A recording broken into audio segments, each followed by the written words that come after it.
প্রিয় দর্শক, আসসালামু আলাইকুম। আপনারা এখন দেখতে পাচ্ছেন মুরাদপুর ফ্লাইওভার, যেটার নাম হচ্ছে আখতারুজ্জামান ফ্লাইওভার। তবে মুরাদপুর অবস্থিত বলে এটাকে মুরাদপুর ফ্লাইওভার নামে আমরা চিনি। এটি দৈর্ঘ্য প্রায় 6.5 kilometre.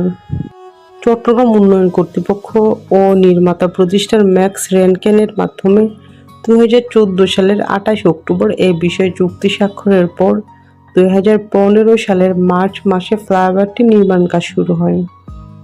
ফ্লাইওভারটি Muradpur N Mohammad convention সেন্টারের সামনে থেকে শুরু করে জামিয়াতুল ফালাহ মসজিদের পশ্চিম গেটের সামনে হয়ে লালখান বাজার এসে নেমেছে। গাড়ির চলাচলের সুবিধার্থে ফ্লাইওভারের 6টি র্যাম্প নির্মাণ হচ্ছে।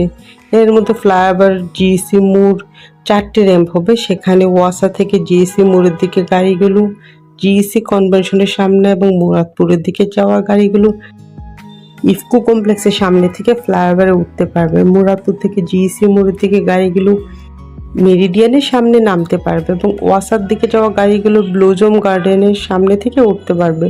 16 2 নম্বর গেট বায়েজিদ বুস্তামি রুটের দিকে 2টি লুপ থাকায় একটি লুপ দিয়ে গাড়ি যেতে পারবে এবং অপরটি দিয়ে গাড়ি উঠতে পারবে। তো ভিডিওটা দেখতে থাকুন, আর ভিডিওটা কেমন লাগেছে অবশ্যই কমেন্ট সেকশনে জানাবেন। আল্লাহ হাফেজ।